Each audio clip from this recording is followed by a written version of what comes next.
Okay, good afternoon, everybody. I'm Len Budney from Grant Street Group, and I want to talk about manners for Perl scripts. I mean, what's up with Perl scripts these days anyway? So suppose that you're told to run a command that you are unfamiliar with, and you don't know what it does. What do?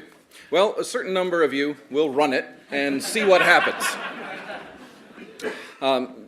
Admit it. Well, you don't want to admit it, but it's true. A smaller number will read the manual, or some of you young whippersnappers might Google it, I suppose. Many, I think the majority of us, would run the command with the help option, expecting it to tell us something useful about itself. Occasionally, however, we are cruelly disappointed. Do not ask me how I know that System 5 kill-all does exactly what it says on the tin and ignores all command line arguments. Don't be like Sys5 kill-all. So what is etiquette for a nice young Perl script? Well, I'm going to give you my controversial opinion, but since it's right, you should write it down. First, you should support command line options from the beginning. At bare minimum, you should support help and -H, both, so nobody gets an unpleasant surprise. I highly recommend verbose and a couple others. Second, I think you should not use positional parameters, period, but you all do. Why? Because when you first wrote the script, it took 0 parameters, and then eventually it needed 1 parameter, and I guess that's by default positional, and it seemed like such a waste to use getOpLong for that. So by the time you got around to 5 or 6 parameters, it was just too big a pain to go back and retrofit it. But if you have non-option parameters, they should all be interpreted exactly the same. Think echo, think cat, think ProPy. It's friendly for other utilities, and if you don't believe me, go home and type ln-sf and 2 file names. Half of you will create a symlink to a file, half of you will delete a file and replace it with an orphan symlink. Of course, bincp is grandfathered. For everything else, there's getOpLong. Third, wire in safe defaults.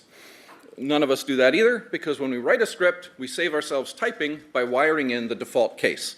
And the default case is prod. So the naked command generally does what we normally want, which is in production. It's pretty in a cron tab because we can use the naked command.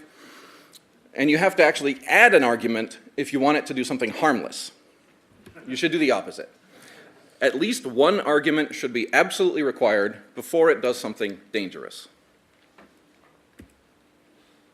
Which leads me to, you should also, this is more of a suggestion, all the rest are commandments. This is more of a suggestion. You should support RC files. Why? Well, for one thing, it brings back the benefits of wired-in defaults, because now you can put your defaults in an RC file, you can put a naked command in a cron tab, all the users can pick their favorite defaults, and if you have sensitive options like passwords, you can wire them into a file that at least has restrictive permissions. Now, the trouble is that this takes at least 100 lines of boilerplate code. I did that experiment. And if you want to be checking errors and stuff, even more. But suppose there was a way to do this with little or no effort on your part. Well, I have great news. Kleist Startup will do all of this for you and more. In particular, it implements a bunch of default command line options, particularly help and verbose. It supports RC files in lots of formats without lifting a finger, and it gives you some other creature comforts. For example, this is a complete script unto itself, which has all the best manners and impeccable breeding. It doesn't do very much, but it will give you a helpful help message, and it will also, you can even put an RC file that tells it how verbose you want it to be. It's easy to use. You use the same syntax as getOpLong, together with little bits of help text. Kleist Startup does all the rest for you. It will assemble that into a help message. It will also give you some sugar, like pretty printed die and warns, and that sort of thing. I can't talk about RC files because the bell went ding, but I urge you to follow all of these pieces of advice, but in particular to look up Kleist Startup and give it a try. I'm also eager to accept patches.